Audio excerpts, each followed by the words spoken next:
இப்போ சால்ட் போட்டு நல்லா கிளறி விட்டுது. கிளறி விட்டு தேன் அளவு தண்ணி ஊற்றிக்கிடுங்க. உங்களுக்கு எவ்வளோ வேணால் ஊற்றிக்கிடுங்க. அங்கே இருக்கு இந்த பாருங்க, ஃபைனலாக நம்ம கொத்தமல்லி தலை போட்டாச்சு. அப்படியே நம்ம செட் ஆகிட்டு எங்கே தான் பிரிஞ்சு அழகாக இருக்குது. அவ்வளோதாங்க, நம்ம டேஸ்ட் பண்ண வேண்டிய நேரம் வந்து. ஸோ டேஸ்ட் பண்ணுவோமா? ஸோ ஃபைனலாக நம்மளுக்கு இட்லி எங்கள் அம்மா இட்லி மட்டும் கொண்டு வரணும்னா சட்னி சேர்த்து ஊற்றி கொண்டு வந்துட்டாங்க. சரி பரவாயில்ல, இதையும் கூட நம்ம வச்சு காலம் வச்சு அடிக்க போகிறோம். எப்படி இருக்கிறது அப்படியே ஊற்றுறோம். அடா அடா அடா, சுட சுட ஆவி பறக்க நம்ம காளான் கிரேவி வச்சு நம்ம ரொம்ப சூடாக இருக்குது. ஃபஸ்ட்டு கிரேவியை மட்டும் வச்சு சாப்பிடுவோம்.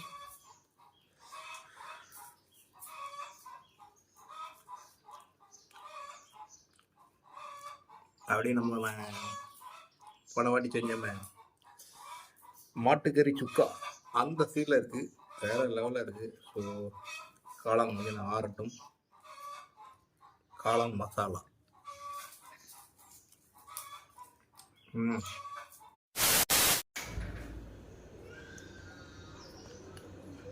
வணக்கம். இன்றைக்கி என்ன பார்க்க வரோம்னா, இன்றைக்கி வந்து நம்ம எங்கள் ஊரில் கோயில் கூட நல்லா வரி போட்டிருக்காங்க. ஸோ அதுக்காக நம்ம விரதம் இருக்கிறதுனால நம்ம சிக்கன் மட்டன் சாப்பிட முடியாது. ஸோ அதுக்காக நம்ம இன்றைக்கி என்ன வச்சுருக்கோம்னா காளான் எடுத்துருக்கோம். இந்த காளானை வச்சு தான் நம்ம சாப்பிட போகிறோம். நம்ம அன்றைக்கி சைவத்தில் இறங்கியாச்சு. இந்த காளான் ரெசிபி தான் பண்ண போகிறோம். ஸோ இந்த வீடியோ பிடிச்சா லைக் பண்ணி விடுங்க, ரொம்ப பிடிச்சா சப்ஸ்கிரைப் பண்ணுங்கள், மறக்காமல் ஷேர் பண்ணுங்கள். வாங்க வீடியோக்குள்ளே போவோம்.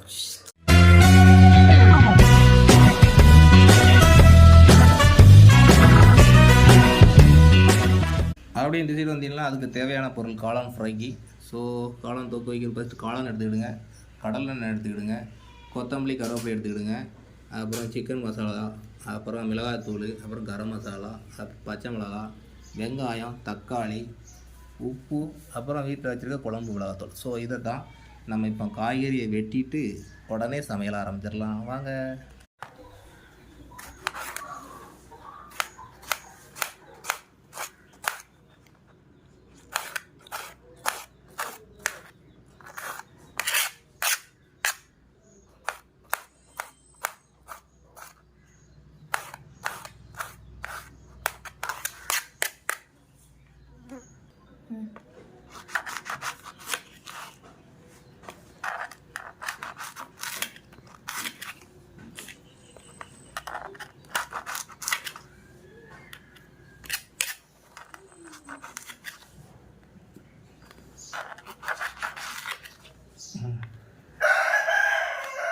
லைட்டாக போட்டுருங்க.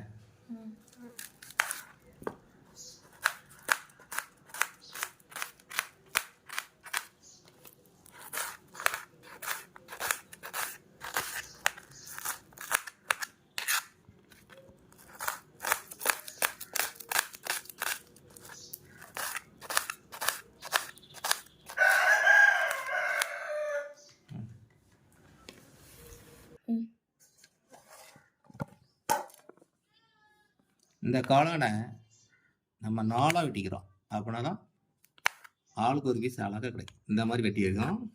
வெட்டிட்டு காட்டுறேன். இந்த இந்த மாதிரி அழகாக எல்லாத்தையும் 4 வெட்டி வச்சுக்கிடுங்க. அப்படின்னா தான் ஆளுக்கு ஒரு பீஸ் அழகாக கிடைக்கும். அவ்வளோதான், வெட்டியாச்சு. ஃபைனலாக வெட்டி முடிச்சாச்சு. வாங்க நம்ம சமையலை உடனே உள்ளே போயிடலாம். சரி, நம்ம ஃபஸ்ட்டு நம்ம அடுப்பை பார்த்துக்கலாம். எப்பவுமே 3வது வாட்டி தான் அடிக்கும். அப்புறம் சட்டி வச்சுக்கலாம். சரி, எல்லாரும் வெளியே போங்க. அடுத்த வாரம் அப்புறம் உங்களாம் சமைக்க வேண்டியிருக்கும். இந்த வாரம் சைவம், அடுத்த வாரம் அசைவம். எப்படி போங்கடா.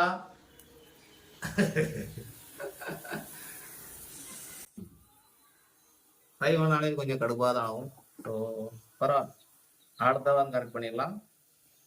இப்போ லேட் பண்ணாமல் எண்ணெயை ஊற்றி வைக்கலாம்.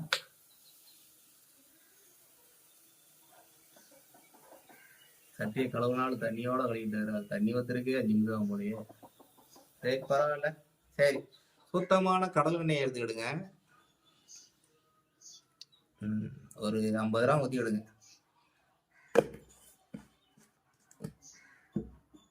அப்புறம் எண்ணெய் காலியாகட்டும், எண்ணெய் சூடாகட்டும். இப்போ கொஞ்சமாக கடுகு போட்டுக்கிடுங்க.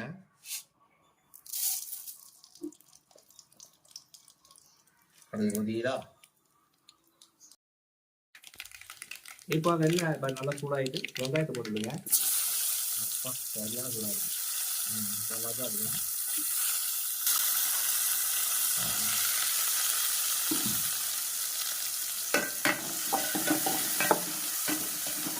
அப்படியே பொண்ணு கூட வறுக்க வேண்டும்.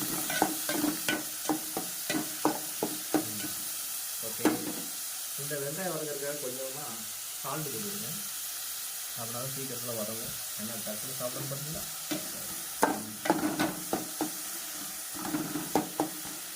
அதே வதங்கட்டும்.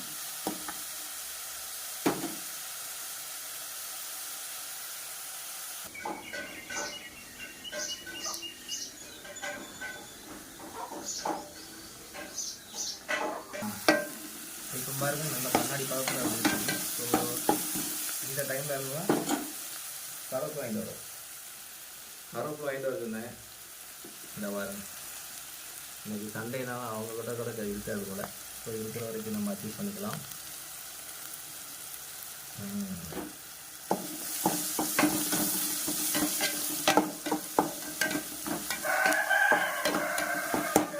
அப்படி நல்லா வதங்கட்டும். இப்போ இங்கே பாருங்க. இப்போ நம்மளுக்கு கொஞ்சம் இந்த டைம் பச்சை மிளகாவும் தக்காளியும் போட்டுக்கிறோம். ஃபஸ்ட்டு பச்சை மிளகா போட்டுக்கிறோம். அப்புறம் தக்காளியும் அது கூட போட்டுக்கிறோம்.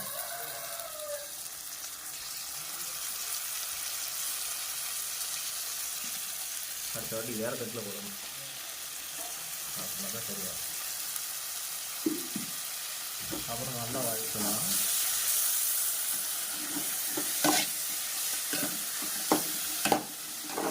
நல்லா அப்படியே கூழ் மாதிரி கரையணும். அப்படின்னா தான் அந்த காளானுக்கு செம்ம டேஸ்ட்டாக இருக்கும். ஸோ நல்லா வதங்கட்டும்.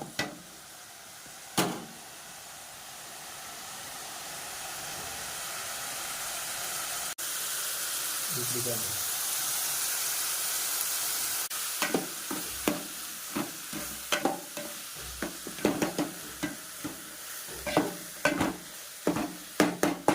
நல்லா கூழ் மாதிரி கரைஞ்சாதான் உங்களுக்கு அழகான டேஸ்ட் கிடைக்கும். ஸோ காளானும் நல்லா டேஸ்ட்டாக இருக்கும். இப்போ பாருங்கள், இப்போ நம்மளுக்கு ஃபஸ்ட்டு ரெடி ஆகிட்டு. ஸோ இந்த டைமில் நம்ம ஒவ்வொரு மசாலாவாக இறக்கிக்கலாம். ஃபஸ்ட்டு மஞ்சத்தூள் போட்டுவிடுங்க. தேவையான பொருள் காட்டும்போது மஞ்சத்தூள் காட்டலை. ஸோ அதனால் இப்போ நான் நோட் பண்ணிவிடுங்க. இப்போ ஒரு அரை ஸ்பூன் வத்தத்தூள் போட்டுவிடுங்க. உங்கள் காரத்துக்கு ஏற்ற மாதிரி போட்டுவிடுங்க. அடுத்தாப்பில் கரம் மசாலா போட்டுவிடுங்க. அது ஒரு ஸ்பூன் 1.5 ஸ்பூன் போட்டுவிடுங்க. அதெல்லாம் டேஸ்ட்டாக இருக்கும். அப்புறம் சிக்கன் மசாலா, அது உங்களுக்கு எவ்வளோ டேஸ்ட்டாக இருக்கணும் அப்படி போட்டுவிடுங்க. நான் வந்து ஒரு 1.5 ஸ்பூன் போட்டுவிட்டேன். ஃபஸ்ட்டு இதை கலக்கிக்குவோம்.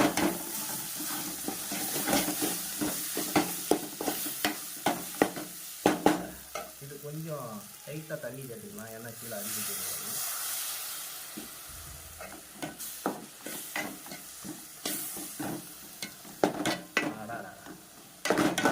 போட்டோன்னு நம்ம மடக்க ஆரம்பிச்சு. ஸோ இது கூட நம்ம அப்புறம் நம்ம வீட்டில் அரைச்சிட்டு குழம்பு மிளகாத்தூள், அது ஒரு ஸ்பூன் போட்டுவிடுங்க. அவ்வளோதான் நல்லாயிருக்கும்.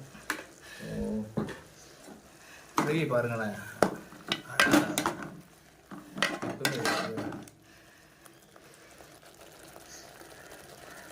சூப்பராக இருக்கா? அவ்வளோதான், நம்மளோட கிரேவி ரெடி ஆகிட்டு பெரட்டி விடுறோம். அதனால்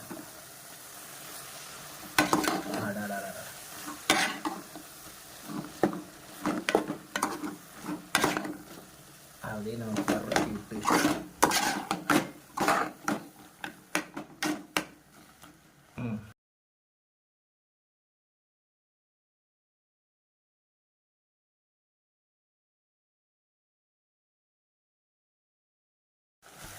இப்போ சால்ட்டு போட்டு நல்லா கிளறி விட்டுருங்க.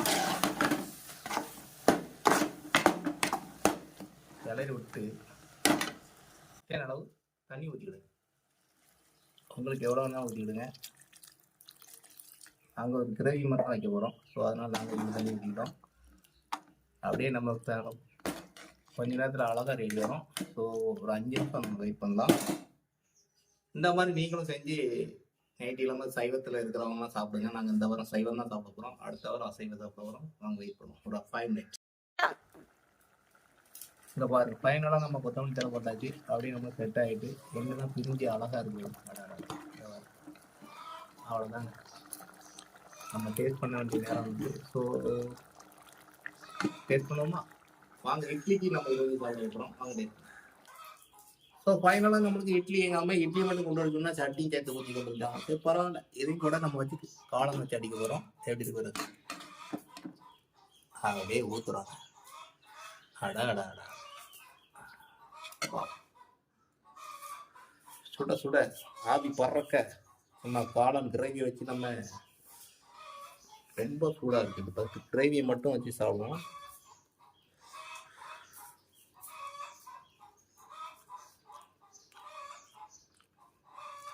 அப்படியே நம்ம பல வாட்டி செஞ்சோமே மாட்டுக்கறி சுக்கா அந்த ஃபீலில் இருக்குது, வேறு லெவலில் இருக்குது. ஸோ காளான் கொஞ்சம் ஆறட்டும். காளான் மசாலா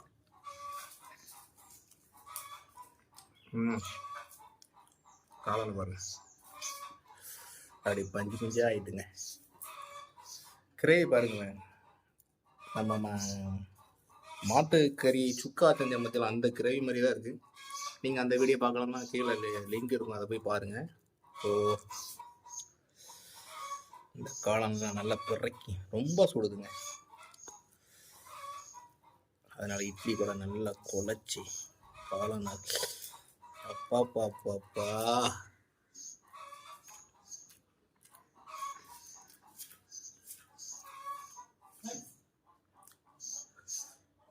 அப்படி இந்த குட்டி குட்டி மட்டன்லாம் இருந்தால் எப்படி இருக்கும்? அந்த அளவுக்கு வேற லெவலில் இருக்கு. நானும் காளான்னு கொஞ்சம் மன சங்கடமாக தான் இருந்தேன்.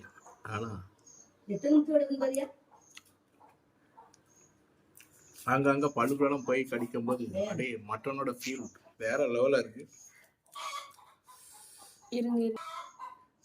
ஸோ ஃபைனலாக பாருங்களேன், இந்த காளான்லாம் எத்தனை இருக்கு பாருங்க.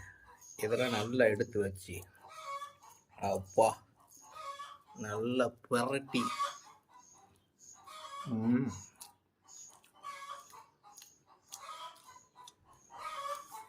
அப்படியே நம்ம மட்டன் இந்த சுக்கா சாப்பிட்ட ஃபீல்ல தான் இருக்குது. அவ்வளோ அளவில் இருக்குது.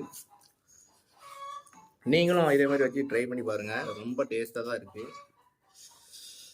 இந்த சிக்கனை மட்டன் ஃபீல்லே வர்றதுனால மட்டன் வாடையாக இருக்குது. ஸோ கடைசியா